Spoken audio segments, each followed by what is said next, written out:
So waves nothing but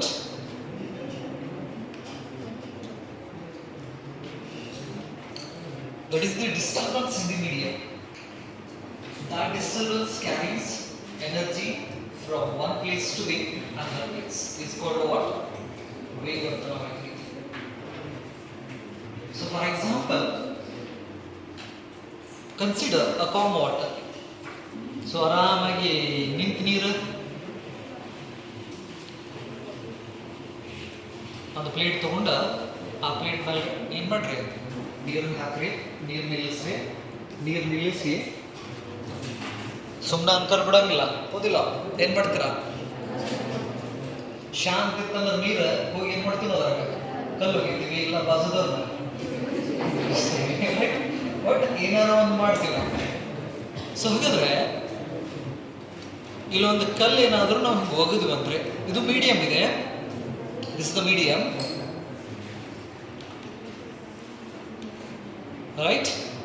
when I disturb this medium, this disturbance travels from one point to the another point. ನಿಂತ ನೀರೊಳಗಡೆ ಈ ಪೋರ್ಷನ್ಸ್ದಲ್ಲಿ ಒಂದು ಎಲಿನೋ ಅಥವಾ ಥರ್ಮೋಕೋಲೋ ಏನು ಮಾಡ್ರಿ place ಮಾಡ್ರಿ, ಲೈಟ್ ಆಬ್ಜೆಕ್ಟ. ಇಲ್ಲಿ ಒಂದು ಮಿಡ್ಲ್ ಕಲ್ಲು ಹೋಗಿರಿ. ಸ್ಟಾರ್ಟಿಂಗ್ ನೀರು ಶಾಂತವಾಗಿತ್ತು, ಇಲ್ಲಿಟ್ಟಂತಹ ಎಲಿನೂ ಕೂಡ ಏನಾಗಿರ್ತೈತಿ, ಶಾಂತವಾಗಿರ್ತೈತಿ, ಏನು ಡಿಸ್ಟರ್ಬೆನ್ಸ್ ಇರಲಿಲ್ಲ ಅಂದ್ರೆ. ನಾವು ಕಲ್ಲು ತಗೊಂಡು ನೀರೊಳಗಡೆ ಒಗದ್ವಿಪ್ಪ ಅಂತ ಹೇಳಿದ್ರೆ ಸ್ವಲ್ಪ ಹೊತ್ತು ಆದ ನಂತರ ಈ ಎಲಿ ಮೇಲೆ ಕೆಳಗಡೆ ಹೋಗೋದನ್ನು ಮಾಡಕ್ಕೆ ಸ್ಟಾರ್ಟ್ ಮಾಡಿರ್ತದೆ. ಅಬ್ಸರ್ವ್ ಮಾಡಿರ್ತೀರ? ಸೊ ಹಾಗಾದ್ರೆ ನಾ ಇಲ್ಲಿ ಏನು ಮಾಡಿದೆ, ಮೀಡಿಯಂ ಅನ್ನ ಡಿಸ್ಟರ್ಬ್ ಮಾಡಿದೆ. ಸೊ ಹಾಗಾದ್ರೆ disturb, force into displacement is nothing but what work done. Work is converted into energy. ನೆನಪಲ್ಲಿ. ಸೊ ಹಾಗಾದ್ರೆ ಕಲ್ಲು ತಗೊಂಡು ಒಗೆಯೋದಂದ್ರೆ ಅರ್ಥ ಏನು?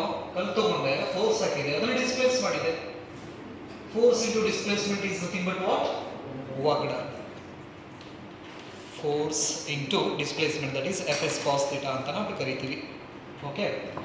ಸೊ ಹಾಗಾದ್ರೆ this work is converted into energy. ಇದನ್ನ ಫಸ್ಟ್ ಇಯರ್ದಲ್ಲಿ ಒಂದು ಥಿಯರಮ್ ಕೂಡ ನಾವು ಕಲ್ತೀವಿ, ವರ್ಕ್ ಎನರ್ಜಿ ಥಿಯರಮ್ ಅಂತ ಹೇಳಿ. Work energy theorem, it means what? Work is converted into energy, right? Energy is converted into work ಅಂತ ನಾವು ಕರಿತೀವಿ. ಸೊ ಹಾಗಾದ್ರೆ ಇಲ್ಲಿ ನೀರು ಒಳಗಡೆ ಕಲ್ಲು ಒಯ್ಯುವುದು ಅಂದ್ರೆ ಅರ್ಥ ಏನು? ನಾವು ಈ ಮೀಡಿಯಂಗೆ ಏನು ಕೊಡ್ತಾ ಇದ್ದೀವಿ? ಎನರ್ಜಿ ಕೊಡ್ತಾ ಇದ್ದೀವಿ. ನೆನಪಲ್ಲಿ. So this medium is made up of large number of particles, right? So I am giving energy to this particle. This particle transfers that energy to the next its neighbouring particles. So ಹಾಗಾದ್ರೆ ನಾನು ಕೊಟ್ಟಿದ್ದು ಈ ಪಾರ್ಟಿಕಲಿಗೆ energy, ಆ energy ಏನಾಗ್ತಾ ಇದೆ ಅದರ ಸುತ್ತಮುತ್ತಲು ಇರ್ತಕ್ಕಂಥ ಪಾರ್ಟಿಕಲ್ಸ್ಗೆ ಟ್ರಾನ್ಸ್ಫರ್ ಆಗುತ್ತೆ. ಈ ಥರ ಎನರ್ಜಿ ಟ್ರಾನ್ಸ್ಫರ್ ಆಗಿ ಒಂದು ಪಾಯಿಂಟಿಂದ ಇನ್ನೊಂದು ಪಾಯಿಂಟಿಗೆ ಎನರ್ಜಿ ಬಂದು ಏನಾಗ್ತೈತಿ, ರೀಚ್ ಆಗ್ತೈತಿ. ಇದಕ್ಕೆ ನಾವು ಏನಂತ ಕರಿತೀವಿ? ವೇವ್ ಅಂತ ನಾವು ಕರಿತೀವಿ. Wave is nothing but what? That is the disturbance in the medium. That disturbance carries energy from one point to the another point is called what?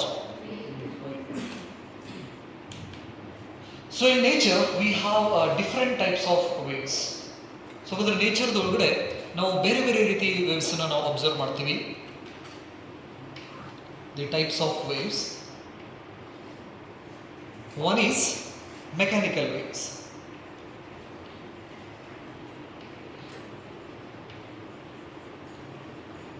So ಹಾಗಾದ್ರೆ ಮೆಕ್ಯಾನಿಕಲ್ ವೇವ್ಸ್ ಅನ್ನೋದೇನಿದೆ ಅಲ್ಲ, ಇವಕ್ಕೆ ಕಂಪಲ್ಸರಿಯಾಗಿ ಮೀಡಿಯಂ ಇರಲೇಬೇಕು.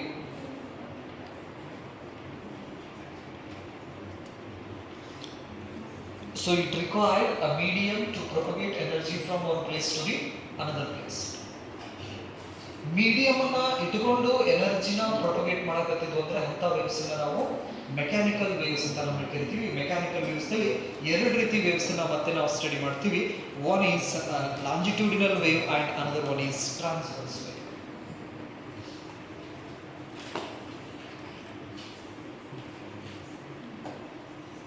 Longitudinal wave and another one is transverse wave.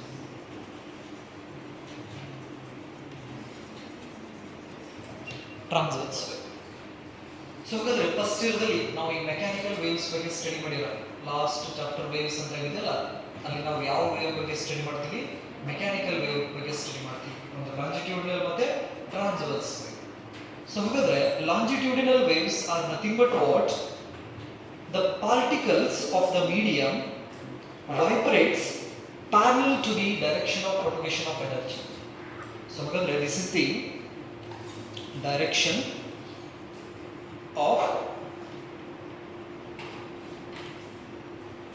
propagation of energy. So ಹಾಗಾದ್ರೆ energy ಹೋಗೋ ದಿಕ್ಕಿಗೆ ಆ ಮೀಡಿಯಮದ ಪಾರ್ಟಿಕಲ್ಸ್ ಏನಾದರೂ ಪ್ಯಾರಲಲ್ ಆಗಿ ವೈಬ್ರೇಟ್ ಆಗತ್ತಿದ್ವು ಅಂದ್ರೆ ಅಂಥ ವೇವ್ಸ್ ಅನ್ನ ನಾವೇನಂತ ಕರಿತೀವಿ? ಲಾಂಜಿಟ್ಯೂಡಿನಲ್ ವೇವ್ಸ್ ಅಂತ ನಾವು ಕರಿತೀವಿ. Longitudinal waves, right? ಸೊ ಹಾಗಾದ್ರೆ if the particles of the medium vibrates parallel to the direction of propagation of energy, such waves are called what? Longitudinal waves. For example, sound waves. So ಹಾಗಾದ್ರೆ longitudinal waves ಗೆ examples ಅನ್ನು ನಾವು ಕೊಡಬಹುದು. Sound wave ಅಂತ ನಾವು ಹೇಳ್ಕೊಳ್ಬಹುದು. ಅಂದ್ರೆ ನಾವು ಏನಾದರೂ ಮಾತಾಡಿದಪ್ಪ ಅಂತ ಹೇಳಿದ್ರೆ ಈ ಸ್ಪೀಕರ್, ಫಾರ್ ಎಕ್ಸಾಂಪಲ್ ಈ ಸ್ಪೀಕರ್ ಮುಂದ್ಗಡೆ ಇರ್ತಕ್ಕಂಥ ಏರ್ ಪಾರ್ಟಿಕಲ್ಸ್ ವೈಬ್ರೇಷನ್ ಮಾಡಕ್ ಸ್ಟಾರ್ಟ್ ಮಾಡ್ತಾವೆ. ಎನರ್ಜಿ ನಿಮ್ ಕಡೆ ಈ ಡೈರೆಕ್ಷನ್ಸ್ ನಲ್ಲಿ ಎನರ್ಜಿ ನಿಮ್ ಕಡೆ ಬರಾಕತ್ತೈತಿ. ಪಾರ್ಟಿಕಲ್ಸ್, ಆ ಏರ್ ಪಾರ್ಟಿಕಲ್ಸ್ ವೈಬ್ರೇಷನ್ ಕೂಡ ಹಿಂಗೆ ಇರ್ತೈತಿ ಪ್ಯಾರಲಲ್. ಸೊ ಹಾಗಾಗಿ ನಾವು ಲಾಂಜಿಟ್ಯೂಡಿನಲ್ ವೇವ್ಸ್ ಗೆ ಎಕ್ಸಾಂಪಲ್ಸ್ ಅನ್ನ ಸೌಂಡ್ ವೇವ್ಸ್ ಅಂತ ನಾವು ಕರಿತೀವಿ. ಇನ್ನು ಟ್ರಾನ್ಸ್ವರ್ಸ್ ವೇವ್ ಬಂದ್ರೆ if the particle of the medium vibrates perpendicular to the direction of propagation of energy, such waves are called what? Transverse waves. For example, electromagnetic waves. Electromagnetic waves, right? We studied electromagnetic waves in chapter 8, right? All the electromagnetic waves from gamma ray to radio waves all are having what? Transverse nature ಅಂತ ನಾವು ಕರಿತೀವಿ. So ಹಾಗಾದ್ರೆ ಈ transverse ವೇವ್ಗೆ examples ಅನ್ನ ನಾವು electromagnetic waves ಅಂತ ನಾವು ಕರಿತೀವಿ. ಎಲೆಕ್ಟ್ರೋಮ್ಯಾಗ್ನೆಟಿಕ್ ವೇವ್ಸ್ ಅಂತ ಹೇಳಿದ್ರೆ ಗಾಮಾ ರೇ ಬಂತು, X ray, UV, visible, infrared, microwave, radios. These all waves are examples for what? Transverse wave. Right? So ಹಾಗಾದ್ರೆ ಏನಾಗ್ತೈತಿ? ಪಾರ್ಟಿಕಲ್ ಪರ್ಪೆಂಡಿಕ್ಯುಲರ್ ಆಗಿ ವೈಬ್ರೇಷನ್ ಮಾಡಕತ್ತಿತ್ತಂದ್ರೆ ಅದಕ್ಕೆ ನಾವು ಟ್ರಾನ್ಸ್ವರ್ಸ್ ವೇವ್ ಅಂತ ನಾವು ಕರಿತೀವಿ.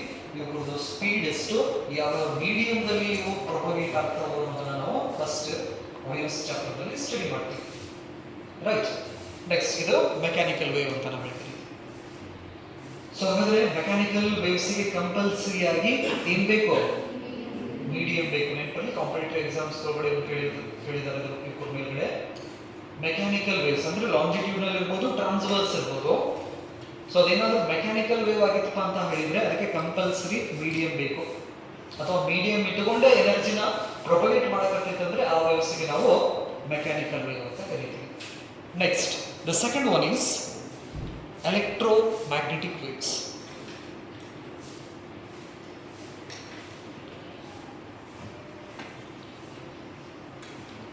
Electromagnetic waves. ಸೊ ಈ ಎಲೆಕ್ಟ್ರೋಮ್ಯಾಗ್ನೆಟಿಕ್ ವೇವ್ಸ್ ಅನ್ನ ನಾವು ಸೆಕೆಂಡ್ ಇಯರ್ ಒಳಗಡೆ 8ನೇ ಚಾಪ್ಟರ್ ಅಲ್ಲಿ ಸ್ಟಡಿ ಮಾಡ್ತೀವಿ. ರೈಟ್? ಇದು ಫಸ್ಟ್ ಇಯರ್, ಫಸ್ಟ್ PUC ಒಳಗಡೆ ನಾವು ಕರಿತೀವಿ ಇದನ್ನ. ಸೆಕೆಂಡ್ ಇಯರ್ದಲ್ಲಿ ಎಲೆಕ್ಟ್ರೋಮ್ಯಾಗ್ನೆಟಿಕ್ ವೇವ್ಸ್ ಬಗ್ಗೆ ನಾವು ಸ್ಟಡಿ ಮಾಡ್ತೀವಿ. ಸೊ ಹಾಗಾದ್ರೆ ಎಲೆಕ್ಟ್ರೋಮ್ಯಾಗ್ನೆಟಿಕ್ ವೇವ್ಸ್ ಇದಕ್ಕೆ ಮೀಡಿಯಂ ಬೇಕು, ಮೀಡಿಯಂ ಬೇಡ ನಡೀತೈತಿ. ಅಂದ್ರೆ ಮೀಡಿಯಂ ಇದ್ರೂ ನಡೀತೈತಿ, ಮೀಡಿಯಂ ಇರಲಿಲ್ಲ ಅಂತ ನಡೀತೈತಿ. ಅಂದ್ರೆ ಕಂಪಲ್ಸರಿ ಮೀಡಿಯಂ ಬೇಕಂತಲೇ ಇಲ್ಲ. ಸೊ ಹಾಗಾದ್ರೆ these electromagnetic wave can propagate vacuum as well as medium. Vacuum ಇದ್ರೂ ನಡೀತೈತಿ, ಮೀಡಿಯಂ ಇದ್ರೂ ನಡೀತೈತಿ. ಫಾರ್ ಎಕ್ಸಾಂಪಲ್ ಲೈಟ್ ವೇವ್ ಅಂತ ನಾವು ಹೇಳ್ತಿದ್ವಿ. ಲೈಟ್ ವ್ಯಾಕ್ಯೂಮ್ದಲ್ಲಿ ಟ್ರಾವೆಲ್ ಮಾಡ್ತೈತಿ, ಮೀಡಿಯಮ್ಸ್ ಒಳಗಡೆ ಟ್ರಾವೆಲ್ ಮಾಡ್ತೈತಿ. ಫಾರ್ ಎಕ್ಸಾಂಪಲ್ ಗ್ಲಾಸ್ ಒಳಗಡೆಯಿಂದ ಲೈಟ್ ಪಾಸ್ ಆಗಿ ಬರ್ತಾ ಇದಿಲ್ಲ, ಮೀಡಿಯಂ ಥ್ರೂ ಕೂಡ ಏನಾಗ್ತೈತಿ? ಪ್ರೊಪಗೇಟ್ ಆಗ್ತೈತಿ. ಯಾವುದೋ ಎಲೆಕ್ಟ್ರೋಮ್ಯಾಗ್ನೆಟಿಕ್ ವೇವ್ಸ್. ಸೊ ಹಾಗಾದ್ರೆ ಎಲೆಕ್ಟ್ರೋಮ್ಯಾಗ್ನೆಟಿಕ್ ವೇವ್ಸ್ಗೆ ನಾವು ಎಕ್ಸಾಂಪಲ್ಸ್ ಅನ್ನು ಕೊಡೋದಾದ್ರೆ gamma ray, next X ray, UV, visible, next infrared, microwaves, radio waves. ಇವೆಲ್ಲ ಇದಕ್ಕೆ ಎಕ್ಸಾಂಪಲ್ಸ್ ಇವು ಎಲೆಕ್ಟ್ರೋಮ್ಯಾಗ್ನೆಟಿಕ್ ವೇವ್ಸ್ಗೆ examples. Next the third wave is matter wave. ಇದಕ್ಕೆ ಡಿ ಬ್ರೂಗ್ಲಿ ವೇವ್ಸ್ ಕೂಡ ಅಂತ ನಾವು ಕರಿತೀವಿ, ಮ್ಯಾಟರ್ ವೇವ್, ರೈಟ್? ಸೊ ಹಾಗಾದ್ರೆ this is the wave associated with a moving particle is called what? Matter wave ಅಂತ ನಾವು ಹೇಳ್ತೀವಿ. ಇದನ್ನು ನಾವು dual nature of radiation and matter ದಲ್ಲಿ ಸ್ಟಡಿ ಮಾಡ್ತೀವಿ. ಯಾವುದು?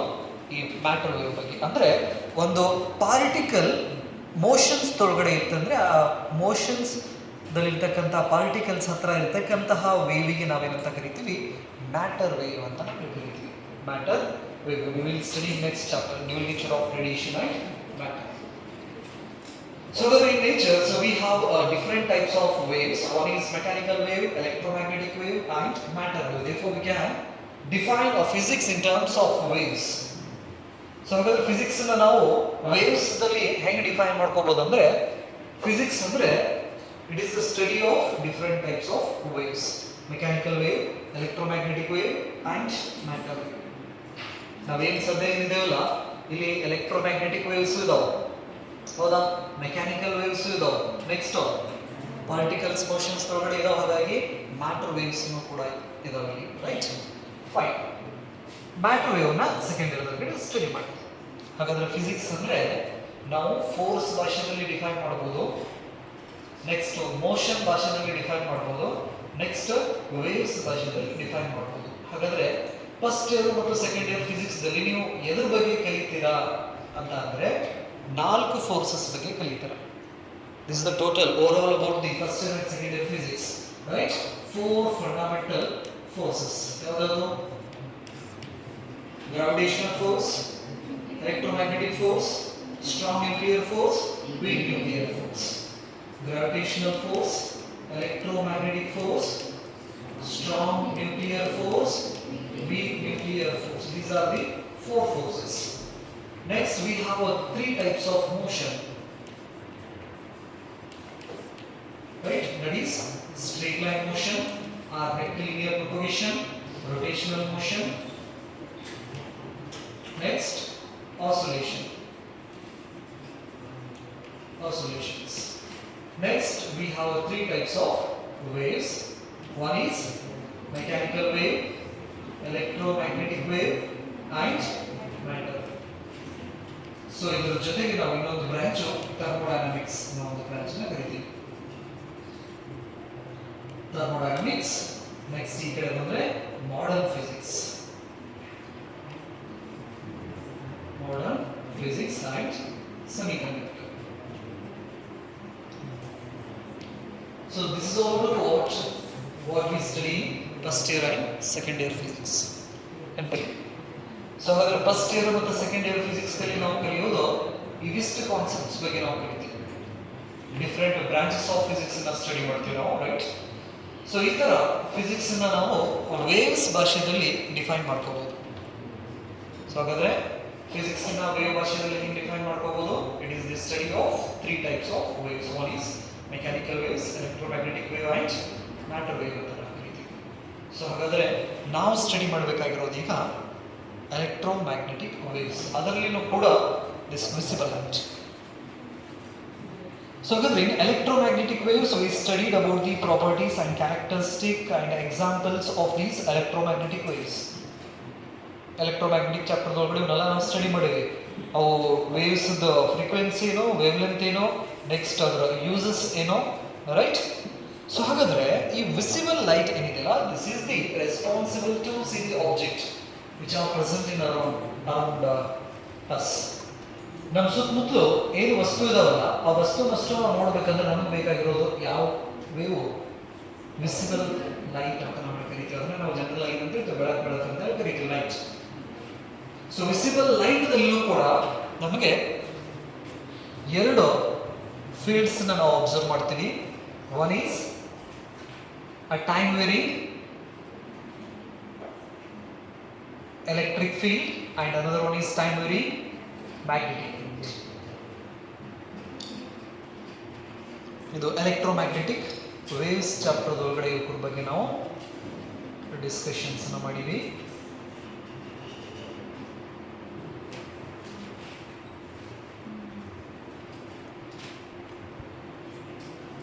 the time varying magnetic field. These are the magnetic field vectors ಅಂತ ನಾವು ಕರಿತೀವಿ. ಓಕೆ,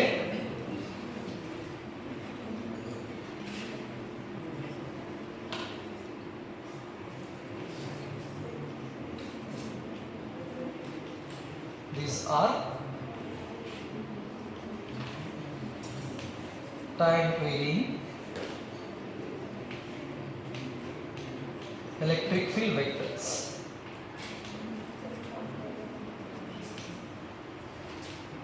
ವೆಕ್ಟರ್ಸ್ ಇದನ್ನು ನಾವು ವೆಕ್ಟರ್ ಇದಿಂದ ರಿಪ್ರೆಸೆಂಟ್ ಮಾಡ್ತೀವಿ. ನೆಕ್ಸ್ಟ್ ಇದು time varying magnetic field vectors.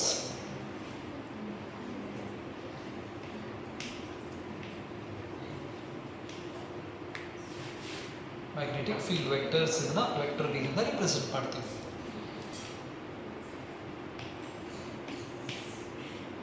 And this is the direction of propagation of what? Energy. So ಹಾಗಾಗಿ electric field is perpendicular to the magnetic field. These two perpendicular to propagation of energy. And these electromagnetic waves carries energy and momentum, and its speed is 3 into 10 to the power 8 meter per second ಅಂತ ನಾವು ಕರಿತೀವಿ. Right. So ಹಾಗಾದರೆ ಈ electromagnetic ವೇವ್ದಲ್ಲಿ ಈ time varying electric field vectors ಇದ್ದಾವಲ್ಲ, ಈ vectors ನಮಗೆ ನೋಡೋಕ್ಕೆ ಹೆಲ್ಪ್ ಮಾಡ್ತವೆ ನೆನಪಲ್ಲಿ. ಸೊ ಹಾಗಾದರೆ ನಾವು ನಮ್ಮ ಸುತ್ತಮುತ್ತ ಇರ್ತಕ್ಕಂಥ ಆಬ್ಜೆಕ್ಟ್ಸ್ನ ನೋಡಬೇಕಂದ್ರೆ ನಮಗೆ ಲೈಟ್ ಬೇಕು. ಆ ಲೈಟ್ದಲ್ಲಿ ಎರಡು ರೀತಿ ಫೀಲ್ಡ್ಸ್ ಇದಾವೆ, ಎಲೆಕ್ಟ್ರಿಕ್ ಫೀಲ್ಡ್ ಇದೆ, ಮ್ಯಾಗ್ನೆಟಿಕ್ ಫೀಲ್ಡ್ ಇದೆ. ಹಾಗಾದ್ರೆ ಇವೆರಡು ಫೀಲ್ಡ್ದಲ್ಲಿ ನಮಗೆ ಯಾವ ಫೀಲ್ಡ್ ಬೇಕಂದ್ರೆ ಎಲೆಕ್ಟ್ರಿಕ್ ಫೀಲ್ಡ್. ನಮ್ಮ ಕಣ್ಣಿನಿಂದ open I it sense only the electric field. Therefore, the electric field vectors are responsible to see the objects. So, ಹಾಗಾದ್ರೆ ಈ ಎಲೆಕ್ಟ್ರೋಮ್ಯಾಗ್ನೆಟಿಕ್ ವೇವ್ಸ್ ಹೆಂಗೆ ಪ್ರೊಪಗೇಟ್ ಆಗ್ತೈತಿ ಅನ್ನಕ ಬೇರೆ ಬೇರೆದವರು ಬೇರೆ ಬೇರೆ ರೀತಿ ಅವರದಾದಂತಹ ಥಿಯರೀಸ್ ಅನ್ನು ಹೇಳ್ತಾರೆ. With some proofs, some ancient people says that the light travels in a straight line.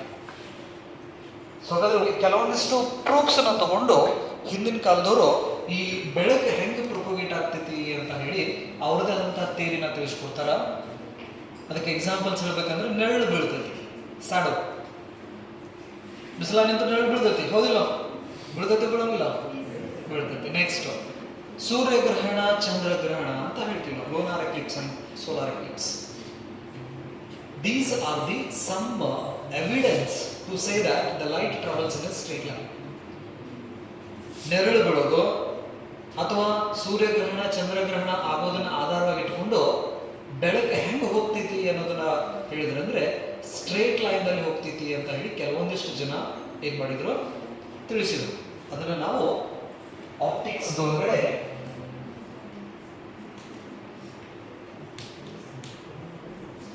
ರೇ ಆಪ್ಟಿಕ್ಸ್ ನಲ್ಲಿ ಸ್ಟಡಿ ಮಾಡ್ತೀವಿ. ರೇ ಆಪ್ಟಿಕ್ಸ್. ಸೊ ಹಾಗಾದ್ರೆ ರೇ ಆಪ್ಟಿಕ್ಸ್ ನಲ್ಲಿ ನಾವು ಇದ್ರ ಬಗ್ಗೆ ಸ್ಟಡಿ ಮಾಡ್ತೀವಿ. ಈ ಎಲೆಕ್ಟ್ರೋಮ್ಯಾಗ್ನೆಟಿಕ್ ವೇವ್ ಒಂದು ಪಾಯಿಂಟ್ ಇಂದ ಇನ್ನೊಂದು ಪಾಯಿಂಟ್ಗೆ ಹೆಂಗ್ ಪ್ರೊಪಗೇಟ್ ಆಗ್ತೈತಿ ಅನ್ನೋದ್ರ ಬಗ್ಗೆ ಸ್ಟಡಿ ಮಾಡ್ತೀವಿ. ಹಾಗಾದ್ರೆ ರೇ ಆಪ್ಟಿಕ್ಸ್ ನಲ್ಲಿ ಆ ಲೈಟ್ ಹೆಂಗ್ ಹೋಗ್ತೈತಿ ಅಂತ ಹೇಳ್ತಾರ, ಸ್ಟ್ರೇಟ್ ಲೈನ್ ನಲ್ಲಿ ಹೋಗ್ತೈತಿ ಅಂತ ಹೇಳ್ತಾರೆ. ರೈಟ್. ಸೊ ಹಾಗಾದ್ರೆ with the help of this theory, ray theory, we are able to explain only the two phenomena. One is reflection and another one is refraction.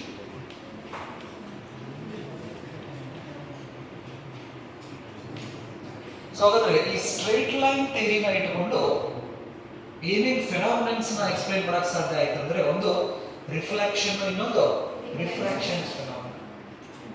ಇವ್ನು ಬಿಟ್ಟು ಈ ಸೋಪ್ ಬಬಲ್ ನಾವು ಬಿಸಿಲು ಒಳಗಡೆ ನಾವು ಸೋಪ್ ಬಬಲ್ಸ್ ಏನಾದ್ರು ಬಿಟ್ಟು ಅಂದ್ರೆ ಆ ಸೋಪ್ ಬಬಲ್ ಒಳಗಡೆ ಕಲರ್ ಕಲರ್ ಕಾಣಿಸಕ್ ಸ್ಟಾರ್ಟ್ ಆಗ್ತಿದೆ. ಈ ರೋಡ್ ಮೇಲ್ಗಡೆ ಬ್ಯಾಸ್ಗಿ ಟೈಮ್ದೊಳಗಡೆ ಆಯಿಲ್ ಬಿದ್ದಿತ್ತಪ್ಪ ಅಂತ ಹೇಳಿದ್ರೆ, ಆಯಿಲ್ ಮೇಲ್ಗಡೆ ನೀರ್ ಗಿರ್ ಏನಾರು ಇತ್ತಂದ್ರೆ ಅದು ಕಲರ್ ಕಲರ್ ಕಲರ್ ಕಾಣಿಸಕ್ ಸ್ಟಾರ್ಟ್ ಆಗ್ತೈತಿ, ಹೌದಾ? ಡಿಸ್ಕ್ ಸಿಡಿ ನೋಡಿರಲ್ಲ, ಆ ಸಿಡಿ ಡಿಸ್ಕ್ದ ಒಂದ್ ಸ್ವಲ್ಪ ನೀವು ದೂರ ಬೆಳಗ್ಗೆ ಹಿಡೀರಿ, ಕಲರ್ ಕಲರ್ ಕಾಣಿಸಕ್ ಸ್ಟಾರ್ಟ್ ಆಗ್ತೈತಿ. ಅಬ್ಸರ್ವ್ ಮಾಡಿರ? ಹಾಗಾದ್ರೆ ಅವು ಯಾಕೆ ಹಂಗೆ ಕಾಣಿಸ್ತಾವು ಅನ್ನೋದನ್ನ ನಮ್ಗೆ ರೇ ಆಪ್ಟಿಕ್ಸ್ ತಿಳಿಸ್ಕೊಡಿಲ್ಲ. ಅದರ CD-ನ ನಾನು ಕತ್ತಲದಾಗ ತಗೊಂಡು ಹೋಗಿ ಅಬ್ಸರ್ವ್ ಮಾಡಿದ್ರೆ ನನ್ನ ಕಲರ್ಸ್ ಕಾಣಿಸೋದಿಲ್ಲ. ಕಾಣಿಸ್ತಿದ? ಸೋಪ್ ಬಬಲ್ನ ನೀವೇನು ಮಾಡ್ರಿ, ಕತ್ತಲೊಳಗಡೆ ಸೋಪ್ ಬಬಲ್ನ ಮಾಡಿಬಿಡ್ರಿ, ನಿಮ್ಮ ಕಲರ್ ಕಾಣಿಸೋದಿಲ್ಲ. ಫಸ್ಟ್ ಆಫ್ ಆಲ್ ಬಬಲ್ ಕಾಣಿಸಂಗಿಲ್ಲ, ಇನ್ನು ಕಲರ್ ದೂರ ಹೋಗ್ತದೆ. ಸೊ ಹಾಗಾದ್ರೆ ಅದ ಲೈಟ್ದೊಳಗಡೆ ನೀವೇನಾದ್ರೂ ಸೋಪ್ ಬಬಲ್ ಇರ್ಬೋದು, ಆ CD ಪ್ಲೇಯರ್ನ ಮುಂದೆ ಹಿಡ್ಕೊಂಡ್ರೆ ಅಂದ್ರೆ ಕಲರ್ ಕಾಣಿಸೋಕೆ ಸ್ಟಾರ್ಟ್ ಆಕೈತಿ. ಹಾಗಾದ್ರೆ ಈ ಫೆನಾಮಿನ ಆಗಕ್ಕೆ ಯಾರು ಕಾರಣ? ಕತ್ತಲದೊಳಗಡೆ ಆಗ್ಲಿಲ್ಲ, ಇದೆಲ್ಲ ಬೆಳಕು ಬಂದ ತಕ್ಷಣನೇ ಈ ಫೆನಾಮಿನ ಆಯ್ತು. ಹಾಗಾದ್ರೆ ಈ ಫೆನಾಮಿನ ಆಗಕ್ಕೆ ಕಾರಣ ಯಾರು? ಲೈಟ್. ಸೊ ಹಾಗಾದ್ರೆ ಇದನ್ನ ರೇ ಆಪ್ಟಿಕ್ಸ್ ಎಕ್ಸ್ಪ್ಲನೇಷನ್ ಕೊಡ್ಲಿಲ್ಲ. ಹಾಗಾಗಿ ರೇ ಆಪ್ಟಿಕ್ಸ್ ಲಿಮಿಟೇಷನ್ಸ್ ಏನಪ್ಪಾ ಅಂತ ಹೇಳಿದ್ರೆ, ಇದು ರಿಫ್ಲೆಕ್ಷನ್ ಫೆನಾಮಿನ ಹೇಳ್ತೈತಿ, ರಿಫ್ರಾಕ್ಷನ್ ಫೆನಾಮಿನ ಹೇಳ್ತೈತಿ, ಬೇರೆ ರೀತಿ ಫೆನಾಮಿನನ್ಸ್ ಇದು ಹೇಳಕ ಸಾಧ್ಯ ಆಗ್ಲಿಲ್ಲ. ಹಾಗಾಗಿ ಹೊಸ ಥಿಯರಿ ಹುಟ್ಟುಗೋತೈತಿ. ಬೆಳಕ ಹೆಂಗ್ ಹೋಗ್ತೈತಿ ಅಂತ ಹೇಳಿ ರೇ ಆಪ್ಟಿಕ್ಸ್ ಹೇಳಿದ್ರು, ಸ್ಟ್ರೇಟ್ ಹೋಗ್ತೈತಿ ಅಂತ ಹೇಳಿದ್ರು. ಬಟ್ ನಾವು ಬಾಗ್ಲ ತೆಗೆದ್ವಿ ಅಥವಾ ಕಿಟಕಿ ತೆಗೆದಿವಪ್ಪ ಅಂತ ಹೇಳಿದ್ರೆ ರೇ ಆಪ್ಟಿಕ್ಸ್ ಪ್ರಕಾರ ಬೆಳಕ ಆ ವಿಂಡೋ ಅಥವಾ ಡೋರ್ ಏನ್ ಸೈಜ್ ಇರ್ತಿತ್ತಲ್ಲ ಅಷ್ಟ ಸೈಜ್ದಲ್ಲಿ ಲೈಟ್ ಸ್ಟ್ರೇಟ್ ಬಂದು ಅದರ ಅಪೋಸಿಟ್ ವಾಲ್ ಮೇಲ್ಗಡೆ ಬೀಳ್ಬೇಕದು. ಹಂಗೆ ಬೀಳ್ತೈತ ಪ್ರಾಕ್ಟಿಕಲಿ? ಈಗ ನಾವು ಡೋರ್ ಓಪನ್ ಮಾಡಿದಪ್ಪ ಅಂತ ಹೇಳಿದ್ರೆ ಬೆಳಕು ಏನಾಗ್ಬಿಡ್ತೈತಿ? ಎಲ್ಲ ಕಡೆನೂ ಸ್ಪ್ರೆಡ್ ಆಗಿಬಿಡ್ತೈತಿ. ಹಾಗಾದ್ರೆ ರೇ ಥಿಯರಿ ಏನ್ ಹೇಳ್ತೈತಿ? ಬೆಳಕು ಸ್ಟ್ರೇಟ್ ಹೋಗತಿ ಅಂತ ಹೇಳ್ತೈತಿ. ಹಾಗಾದ್ರೆ ಸ್ಟ್ರೇಟ್ ಹೋಗತಿ ಅಂತ ಹೇಳಿದ್ರೆ ನಾ ಡೋರ್ ತೆಗೆದ್ರ ಡೋರ್ ಏನ್ ಸೈಜ್ ಐತಲ್ಲ ಅಷ್ಟ ಸೈಜ್ ಲೈಟ್ ಸ್ಟ್ರೇಟ್ ಬರ್ಬೇಕು, ಎಲ್ಲಿ ಹೊಳ್ಳಾಡಂಗಿಲ್ಲ, ಸ್ಟ್ರೇಟ್ ಬರ್ಬೇಕು. ಅದರ ಅಪೋಸಿಟ್ ಟಾರ್ಗೆಟ್ ಮೇಲ್ಗಡೆ ಅದ ಶೇಪದಲ್ಲಿನ ಬೀಳ್ಬೇಕದು. ಬೀಳ್ತಿತಾ? ಬೀಳೋದಿಲ್ಲ. ನಾವು ವಿಂಡೋ ಅಥವಾ ಡೋರ್ ಓಪನ್ ಮಾಡಿದ ತಕ್ಷಣನೇ ಬೆಳಕು ಎಲ್ಲ ಕಡೆನೂ ಏನಾಗ್ಬಿಡ್ತೈತಿ? ಸ್ಪ್ರೆಡ್ ಆಗ್ತೈತಿ. ಇದನ್ನ ಡೈಲಿ ನಾವು ಪ್ರಾಕ್ಟಿಕಲಿ ಅಬ್ಸರ್ವ್ ಮಾಡ್ತೀವಿ ನಾವು. ಹಾಗಾದ್ರೆ ರೇ ಆಪ್ಟಿಕ್ಸ್ ಹಿಂಗೆ ಹೇಳ್ತದ ನಮಗ, ಬಟ್ ಪ್ರಾಕ್ಟಿಕಲಿ ಹಿಂಗೆ ಆಗಾಕತ್ತೈತಲ್ಲ. ಸೊ ಅದಕ್ಕೇನಾಯ್ತು, ಕ್ರಿಶ್ಚಿಯನ್ ಹೈಸಿನ್ ಅನ್ನೋರು ಬೆಳಕ ಸ್ಟ್ರೇಟ್ ಅಲ್ಲ ವೇವ್ ತರ ಹೋಗ್ತೈತಿ ಅಂತ ಹೇಳಿ ಅವರೊಂದು ಥಿಯರಿನ ಏನ್ ಮಾಡಿದ್ರು, ಪ್ರಪೋಸ್ ಮಾಡಿದ್ರು. ಸೊ ಅದನ್ನ ನಾವು ವೇವ್ ಆಪ್ಟಿಕ್ಸ್ ದಲ್ಲಿ ಸ್ಟಡಿ ಮಾಡ್ತೀವಿ. ಸೊ ಹಾಗಾದ್ರೆ ವೇವ್ ಆಪ್ಟಿಕ್ಸ್ ದಲ್ಲಿ ನಾವು ಎದ್ರ ಬಗ್ಗೆ ಸ್ಟಡಿ ಮಾಡ್ತೀವಿ? ಈ ಎಲೆಕ್ಟ್ರೋಮ್ಯಾಗ್ನೆಟಿಕ್ ವೇವ್, ಲೈಟ್ ಅಂತ ನಾವೇನು ಕರಿತೀವಲ್ಲ, ಆ ಲೈಟು ಹೆಂಗ್ ಪ್ರೊಪಗೇಟ್ ಆಗ್ತೈತಿ? ವೇವ್ ತರ ಪ್ರೊಪಗೇಟ್ ಆಗ್ತೈತಿ. ಈ ಕೆಲವೊಂದಿಷ್ಟು ಎಕ್ಸಾಂಪಲ್ಸ್ నేను ಕೊಟ್ಟಲ್ಲ, ಅವನ್ನಷ್ಟು ಎಕ್ಸ್ಪ್ಲೈನ್ ಮಾಡ್ಬೇಕಂದ್ರೆ ರೇ ಕಾನ್ಸೆಪ್ಟ್ ಇಂದ ಆಗೋದಿಲ್ಲ. ಹಾಗಾಗಿ ಹೊಸ ಒಂದು ಕಾನ್ಸೆಪ್ಟ್ ಸ್ಟಾರ್ಟ್ ಆಯ್ತು. ಯಾವುದು? ವೇವ್ ಆಪ್ಟಿಕ್ಸ್ ಅಂತ ನಾವು ಹೇಳ್ತೀವಿ. Wave optics. ಸೊ ಹಾಗಾದ್ರೆ ಈ ವೇವ್ ಆಪ್ಟಿಕ್ಸ್ ದಲ್ಲಿ we are going to study about the wave nature of light. So before going to study about this wave optics, first we should understand some terms which we used in waves. ಹಾಗಾದ್ರೆ ಈ wave optics ಅನ್ನ start ಮಾಡೋಕ್ಕಿಂತ ಮುಂಚೆ ಇದಕ್ಕೆ ಬೇಕಾಗಿದ್ದ ಕೆಲವೊಂದಿಷ್ಟು basic informations, ಅದರದ knowledge ಅನ್ನು ತಗೊಳ್ಳೋದು ಬಹಳ ಇಂಪಾರ್ಟೆಂಟ್. ಅಂದ್ರೆ ಮಾತ್ರ ನಮಗೆ ಈ ವೇವ್ ಆಪ್ಟಿಕ್ಸ್ ಅನ್ನೋ ಕಾನ್ಸೆಪ್ಟ್ ಏನಾಗ್ತೈತಿ, ಈಸಿ ಆಗ್ತೈತಿ. ಸೊ ಹಾಗಾದ್ರೆ ಎಲೆಕ್ಟ್ರೋಮ್ಯಾಗ್ನೆಟಿಕ್ ವೇವ್ಸ್ ಅನ್ನ ನಾವು ಗ್ರಾಫಿಕಲ್ ರಿಪ್ರೆಸೆಂಟೇಷನ್ ಆಫ್ ವೇವ್ ಅಂತಂದ್ರೆ ಈ ತರ ವೇವ್ಸ್ ಅನ್ನ ತೋರಿಸ್ತೀವಿ.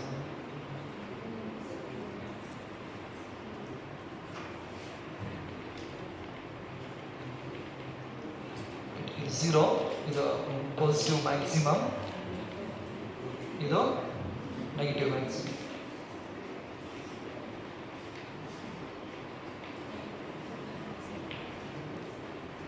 ವೇವ್ ಏನಾದರೂ ಇಲ್ಲಿಂದ ಸ್ಟಾರ್ಟ್ ಆಗಿತ್ತಪ್ಪ ಅಂತ ಹೇಳಿದ್ರೆ ಇದಕ್ಕೆ ಸೈನ್ ವೇವ್ ಅಂತ ಕರಿತೀವಿ. ಈ ತರ ಇತ್ತಂದ್ರೆ ವೇವ್. ಕೆಲವೊಂದಿಷ್ಟು ಇಕ್ವೇಶನ್ಸ್ ನ ನೀವು ಆಲ್ರೆಡಿ ಸ್ಟಡಿ ಮಾಡಿರ. ಆ ಇಕ್ವೇಶನ್ಸ್ ದಲ್ಲಿ ಸೈನ್ ಮತ್ತು ಕಾಸ್ ನ ಯೂಸ್ ಮಾಡಿದ್ದು ನೋಡಿ.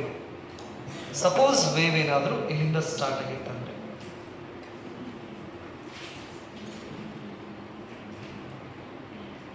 ಈ ತರ ಇಲ್ಲಿಂದ ಸ್ಟಾರ್ಟ್ ಆಗಿತ್ತಂದ್ರೆ ಇದಕ್ಕೆ ನಾವೇನಂತ ಕರಿತೀವಿ? ಕಾಸ್ ವೇವ್ ಅಂತ ಕರಿತೀವಿ. ನೆನಪಲ್ಲಿ ಸೈನ್ ವೇವ್, ಕಾಸ್ ವೇವ್ ಗೊತ್ತಲ್ಲಿ. ಒರಿಜಿನ್ ಇಂದ ಝೀರೋದಿಂದ ಸ್ಟಾರ್ಟ್ ಆಗಿತ್ತಂದ್ರೆ ಸೈನ್ ವೇವ್, ಮ್ಯಾಕ್ಸಿಮಮ್ ಇಂದ ಸ್ಟಾರ್ಟ್ ಆಗಿತ್ತಂದ್ರೆ ಕಾಸ್ ವೇವ್ ಅಂತ ನಾವು ಕರಿತೀವಿ. ನೆನಪಲ್ಲಿ ಜನರಲಿ ನಾವು ವೇವ್ಸ್ ಗ್ರಾಫಿಕಲ್ ರಿಪ್ರೆಸೆಂಟೇಷನ್ ಅನ್ನ ಈ ರೀತಿ ತೋರಿಸ್ತೀವಿ. ಸೊ ಇದಕ್ಕೆ ನಾವು ಒನ್ ವೇವ್ ಅಂತ ನಾವು ಕರಿತೀವಿ. One wave from here to here. So ಹಾಗಾದ್ರೆ ಇದರದ ಲೆಂತ್ ಏನಿದೆಯಲ್ಲ, ಒಂದು ವೇವ್ ಲೆಂತ್ ಅನ್ನ ನಾವು ಲ್ಯಾಂಬ್ಡಾದಿಂದ ರಿಪ್ರೆಸೆಂಟೇಷನ್ ಕೊಡ್ತೀವಿ. Where lambda stands for what? That is wave length ಅಂತ ನಾವು ಕರಿತೀವಿ. Wave length. ಸೊ ಹಾಗಾದ್ರೆ ವೇವ್ ಲೆಂತ್ ಅನ್ನ ಹೆಂಗೆ ಡಿಫೈನ್ ಮಾಡಬಹುದು? This is the distance between the two consecutive crest or trough. Crest to crest distance ಇರಬಹುದು ಅಥವಾ ಟ್ರಫ್ ಟು ಟ್ರಫ್ ಡಿಸ್ಟೆನ್ಸ್ ಇರಬಹುದು. ಆ ಡಿಸ್ಟೆನ್ಸ್ಗೆ ಈ ತರ, ಇದಕ್ಕೆ ನಾವು ಕ್ರಸ್ಟ್ ಅಂತ ನಾವು ಕರಿತೀವಿ. ಕ್ರಸ್ಟ್ ಟು ಕ್ರಸ್ಟ್ ಇರ್ತಕ್ಕಂಥ ಡಿಸ್ಟೆನ್ಸ್ಗೆ ನಾವು ಏನಂತ ಹೇಳ್ಬೋದು? ಲ್ಯಾಂಬ್ಡಾ ಅಂತ ನಾವು ಕರಿಬಹುದು. ಅಥವಾ ಒನ್ ವೇವ್ ಇಲ್ಲಿಂದ ಸ್ಟಾರ್ಟ್ ಆಗಿ ವಾಪಸ್ ಮತ್ತೆ ಮೇಲೆ ಹೋಗಕ್ಕೆ ಪಾಯಿಂಟ್ ಇರ್ತೈತಲ್ಲ, ಈ distance, this is one wave ಅಂತ ಕರಿತೀವಿ. ಈ ಒನ್ ವೇವ್ ಲೆಂತ್ ಅನ್ನ ನಾವು ಲ್ಯಾಂಬ್ಡಾದಿಂದ ರಿಪ್ರೆಸೆಂಟ್ ಮಾಡ್ತೀವಿ. That is a wave length. Unit is metre ಅಂತ ನಾವು ಕರಿತೀವಿ. Next, number of waves. ಇದಕ್ಕೆ ಟೈಮ್ ಪೀರಿಯಡ್ ಅಂತ ನಾವು ಟಿ ಅಂತ ಯೂಸ್ ಮಾಡ್ಕೋತೀವಿ. Where T stands for what? Time period.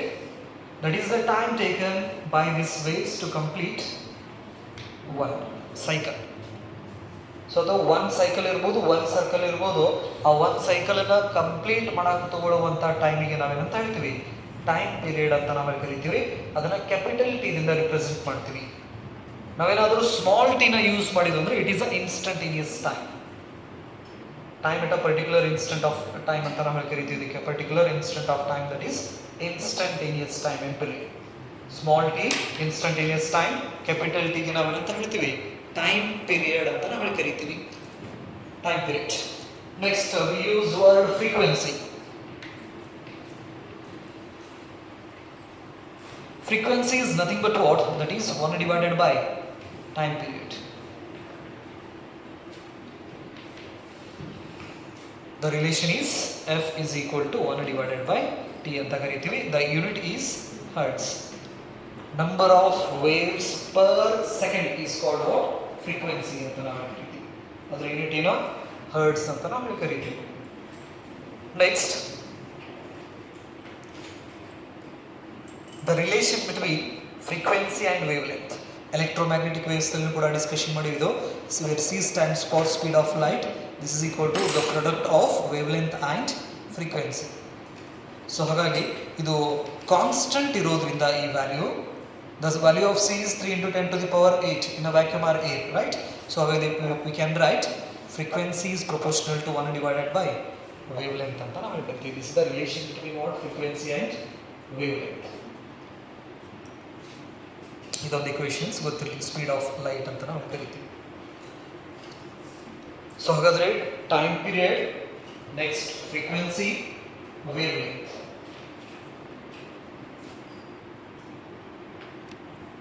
Next we used the term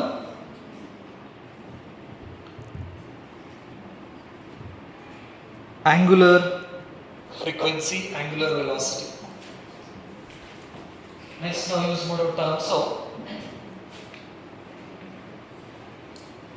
angular velocity. Angular ವೆಲಾಸಿಟಿನ ಒಮೆಗಾದಿಂದ ರಿಪ್ರೆಸೆಂಟ್ ಮಾಡ್ತೀವಿ. ಸೊ ಹಾಗಾದ್ರೆ omega is equal to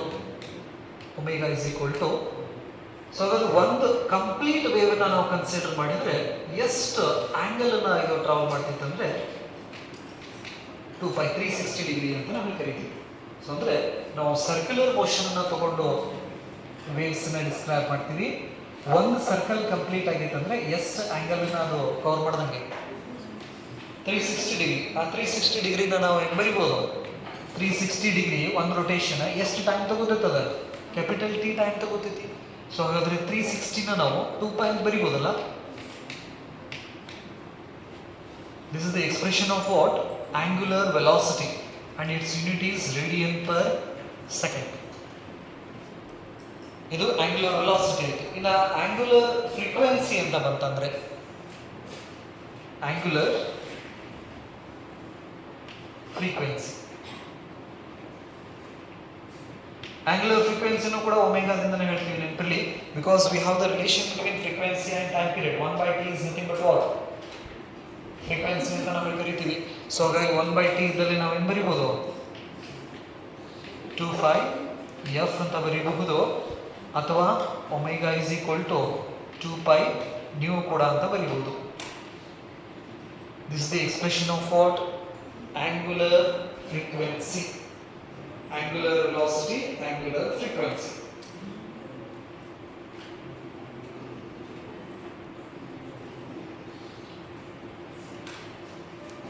Next we use the word phase. Phase gives two informations to us. One is the position of the vibrating particle and the direction. So ಹಾಗಾದ್ರೆ ಈ face ಅನ್ನೋದಿದೆಯಲ್ಲ, ಎರಡು informations ನಮಗೆ ತಿಳಿಸ್ಕೊಡ್ತೈತಿ. ಒಂದು position, ಇನ್ನೊಂದು direction. Position and direction. So ಈ ಫೇಸನ್ನು ನಾವು ಪೈದಿಂದ represent ಮಾಡ್ತೀವಿ. Pi ಅಂತಂದರೆ ಫೇಸ್ ಅಂತ ನಾವು ಕರಿತೀವಿ.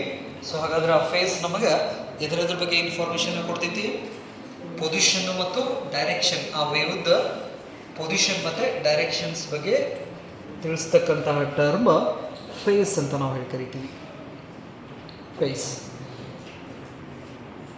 ಸೊ ಹಾಗಾದ್ರೆ ಈ ಫೇಸನ್ನು ನಾವು ಎರಡು ರೀತಿ ಡಿಸ್ಕ್ರೈಬ್ ಮಾಡ್ಕೋಬಹುದು, in terms of angle and in terms of time.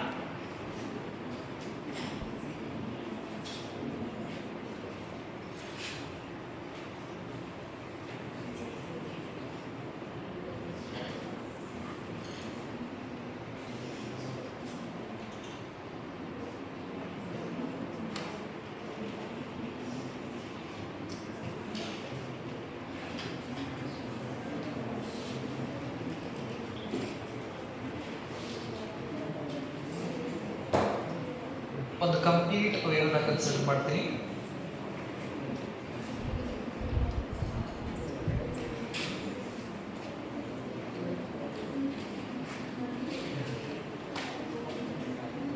So this is one wave.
So ಇಲ್ಲಿಂದ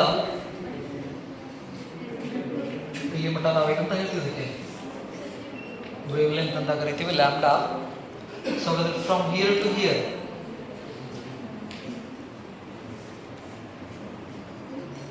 ಇಲ್ಲಿಂದ ಇಲ್ಲಿ ಮಟ್ಟ ಏನಂತ ಬರೀಬೋದು, ಲ್ಯಾಂಬ್ಡಾ ಬೈ 2 ಅಂತ ಬರೀಬೋದಾ. Next from here to here, lambda divided by 4. ಇದನ್ನ ಫಸ್ಟ್ ಇಯರ್ನಲ್ಲಿ ನಾವು ವೇವ್ಸ್ ಹೇಳಬೇಕಾದ್ರೆ node antinodes. So the distance between a ನೋಡ್ ಅಂಡ್ ಆಂಟಿ ನೋಡ್ ಈಸ್ ಲ್ಯಾಂಬ್ಡಾ ಬೈ 4 ಅಂತ ನಾವು ಕರಿತೀವಿ. ನೆಕ್ಸ್ಟ್ ಆಂಗಲ್ ಭಾಷೆಯಲ್ಲಿ ಹೇಳೋದಾದ್ರೆ this is 0 degree, 0 and this is 90 degree, ಇದು 180, 270, 360.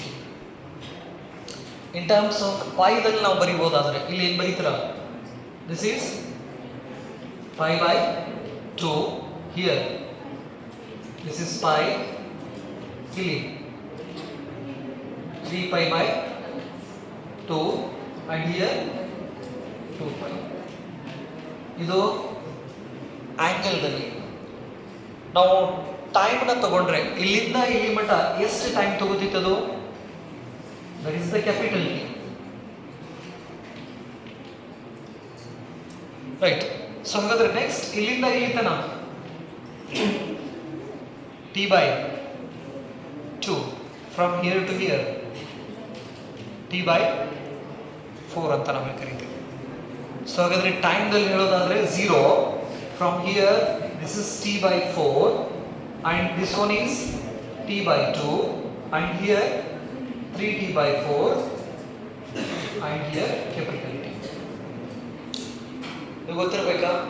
ಯಾಕಂದ್ರೆ ನಾವು ಮಾತಾಡೋದು ಆಂಗಲ್ ಭಾಷೆಯಲ್ಲಿ ಮಾತಾಡ್ತೀವಿ, ವಿ ಆಫ್ ಎಕ್ಸ್ ದಲ್ಲಿ. ಪೈ ಇತ್ತಪ್ಪ ಅಂತ ಹೇಳಿದ್ರೆ if the face of the particle is pi, so it is at mean positions temporarily. ಈ ಲೈನ್ ಏನಿದೆಯಲ್ಲ, ಈ ಲೈನ್ ಮೀನ್ ಪೊಸಿಷನ್ಸ್ ಅನ್ನು ತಿಳಿಸ್ಕೊಡ್ತೈತಿ. And these two lines are indicates the extreme position of that vibrating particles are wave. ನೆನಪಿರಲಿ, ಇಲ್ಲೇನಿದೆಯಲ್ಲ ಈ line mean positions ಇದು. Particles ಬಂದ್ರೆ ಮೀನ್ ಪೊಸಿಷನ್, ಇದು extreme position.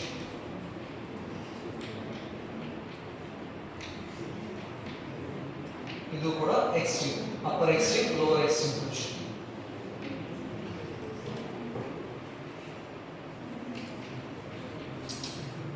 Extreme position. So ಅದರ ಫೇಸ್ ಅನ್ನ ನಾವು ಎರಡು ರೀತಿ ನಾವೇನ್ ಮಾಡ್ಬೋದು, ಫೇಸ್ ಅನ್ನ ಡಿಸ್ಕ್ರೈಬ್ ಮಾಡ್ಬೋದು with the help of angle and time period. Phase ಅನ್ನ ನಾವು ಎರಡು ರೀತಿಯಾಗಿ ತಿಳಿಸ್ಬೋದು. ಒಂದು ಆಂಗಲ್ ಅನ್ನ ಯೂಸ್ ಮಾಡಿ ತಿಳಿಸ್ಬೋದು, ಇನ್ನೊಂದು ಟೈಮ್ ಅನ್ನ ಯೂಸ್ ಮಾಡಿ ತಿಳಿಸ್ಬೋದು. ನೆನಪಲ್ಲಿ. ಹಾಗಾದ್ರೆ ಆ ಫೇಸ್ ಅನ್ನೋದು ನಮಗೆ ಯಾವ್ದಾವ್ದ್ರ ಬಗ್ಗೆ ಇನ್ಫಾರ್ಮೇಶನ್ ಕೊಡ್ತೈತಿ? ಒಂದು ಪೊಸಿಷನ್ ಮತ್ತೆ ಡೈರೆಕ್ಷನ್ಸ್. ಹಾಗಾದ್ರೆ ಇವೆರಡು ಇನ್ಫಾರ್ಮೇಶನ್ಸ್ ನಾವು ಆಂಗಲ್ ಮತ್ತು ಟೈಮ್ ನಿಂದ ತಿಳ್ಕೋಬಹುದು ವ್ಯವಸ್ಥೆಯಲ್ಲಿ.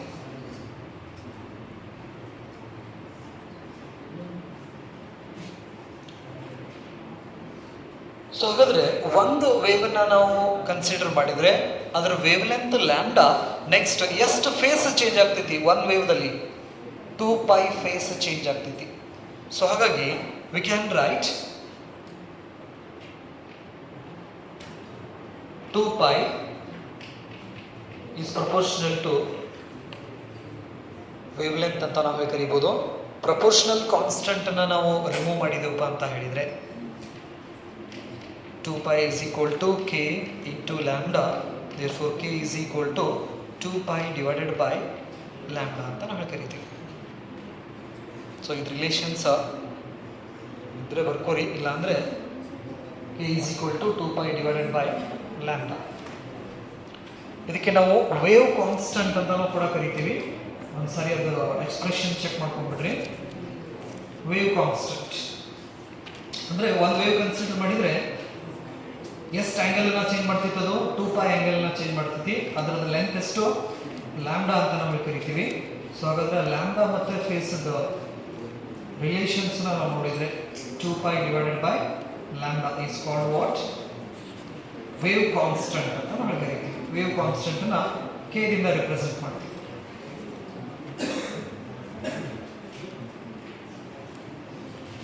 ಬರೋದಾ? where k stands for what? Wave constant.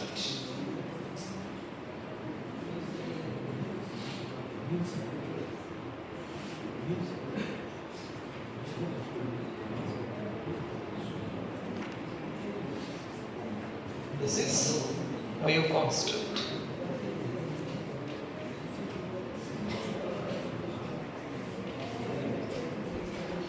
Bardra? So these are the some terms which we used in waves.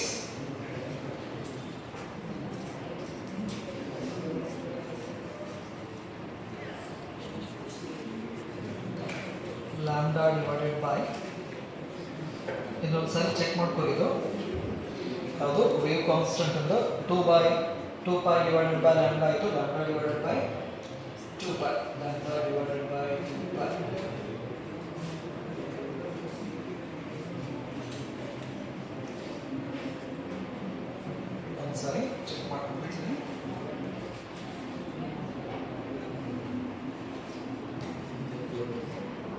ಇಲ್ಲಿ ತನಕ ಬರೋದಾ?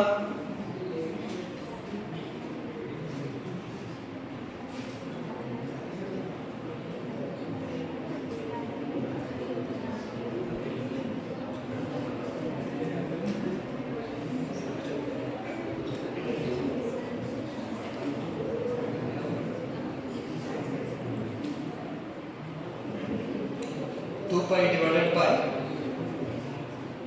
lambda.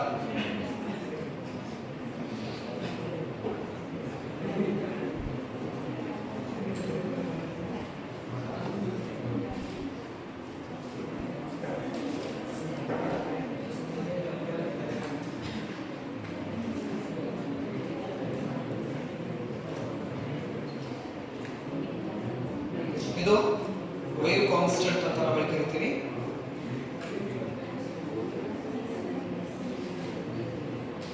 ನೆಕ್ಸ್ಟ್ ಫೇಸ್ ಆಯಿತು. ಸೊ ಅಂದ್ರೆ if a particle is at this location, its phase is pi by 2. So ಹಾಗಾದ್ರೆ ಈ particle ಅದರ original point ಇಂದ ಎಷ್ಟು distance ಅಲ್ಲಿ ಇದೆ ಅಂದ್ರೆ ಲ್ಯಾಂಬ್ಡಾ ಡಿವೈಡೆಡ್ ಬೈ 4 ಡಿಸ್ಟೆನ್ಸ್ ಅಂತ ನಾವು ಹೇಳ್ತೀವಿ.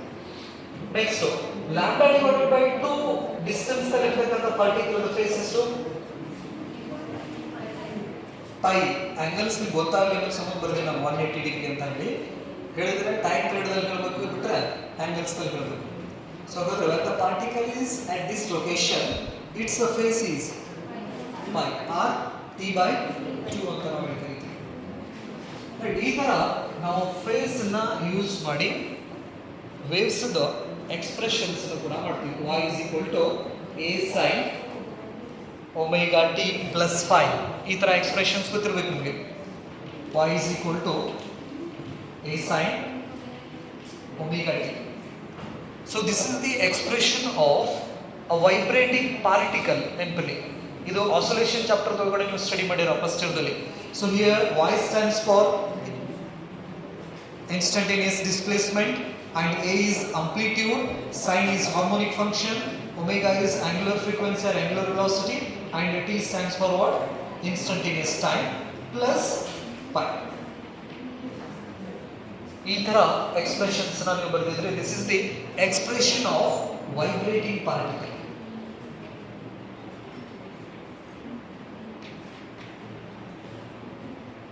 ವೈಬ್ರೇಟಿಂಗ್ ಪಾರ್ಟಿಕಲ್ ಅಂತ ನಾವು ಕರಿತೀವಿ. ಸೊ ಹಾಗಾದ್ರೆ wave is nothing but what? That is the collection of particles which vibrates. Due to that vibrations the energy propagate from one point to the another point ಅಂತ ನಾವು ಕರಿತೀವಿ. ಹಾಗಾದ್ರೆ ಆ ವೇವ್ x axis ನಲ್ಲಿ propagate ಆಗಕತ್ತಿತ್ತಂದ್ರೆ if the wave propagates along a positive x axis then we can write the expression of this wave y is equal to a sin kx minus omega t plus pi. This is the expression of wave which propagates along the positive x-axis. So ಹಾಗಾದ್ರೆ ಈ wave the expressions ನಾವು first ಇಯರ್ದಲ್ಲಿ ಮಾಡಿವಿ. ಏನಾದರೂ wave positive x-axis ಕಡೆ ಹೊಂಟಿತ್ತು ಅಂದ್ರೆ a sin into kx minus omega t plus phi. ಅದೇ wave positive x-axis ದಿಂದ negative ಕಡೆ ಬರಾಕತ್ತಿತ್ತಂದ್ರೆ if the wave propagates in this direction then we can write the expression y is equal to a sin kx plus omega t plus phi ಅಂತ ನಾವು ಬರೀತೀವಿ. These are the expressions of waves. Positive to negative ಹೊಂಟ್ರೆ, negative to positive ಹೊಂಟ್ರೆ wave the expressions ಅನ್ನು ನಾವು ಈ ರೀತಿ ತಿಳಿಸ್ತೀವಿ.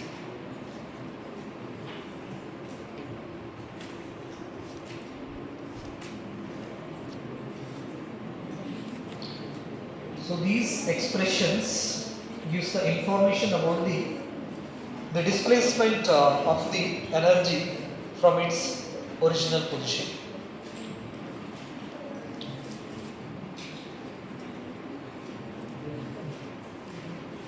ಇದನ್ನ ಫಸ್ಟ್ ಇಯರ್ ವೇವ್ಸ್ ದಲ್ಲಿ ನಾವು ಏನು ಮಾಡಿವಿ, ಈ ಈಕ್ವೇಷನ್ಸ್ನೆಲ್ಲ ಯೂಸ್ ಮಾಡ್ಕೊಂಡಿವಿ. ಈ ವೇವ್ ಆಪ್ಟಿಕ್ಸಲ್ಲೂ ಕೂಡ ಇವೇ ಟರ್ಮ್ಸು ಮತ್ತು ಇವೇ ಎಕ್ಸ್ಪ್ರೆಷನ್ಸನ್ನು ನಾವೇನು ಮಾಡ್ತೀವಿ ಯೂಸ್ ಮಾಡಿಕೊಂಡು ವೇವ್ ಆಪ್ಟಿಕ್ಸ್ನ ಸ್ಟಡಿ ಮಾಡ್ತೀವಿ. So this is what the basic information about waves. ಈ ವೇವ್ಸ್ ಬಗ್ಗೆ ಇಷ್ಟು ಬೇಸಿಕ್ ಇನ್ಫಾರ್ಮೇಷನ್ಸ್ ನಿಮ್ಗೆ ಗೊತ್ತಿರಲಿ. ಒಂದ್ಸಾರಿ ಫಸ್ಟ್ ಇಯರ್ದು ಆಸೋಲೇಷನ್ ಆ್ಯಂಡ್ ವೇವ್ಸ್ ಚಾಪ್ಟರ್ ಏನಿದಾವಲ್ಲ ಒಂದು ಸ್ವಲ್ಪ ರಿವಿಷನ್ಸ್ ಮಾಡಿಕೊಂಡ್ರೆ ಒಳ್ಳೆಯದು.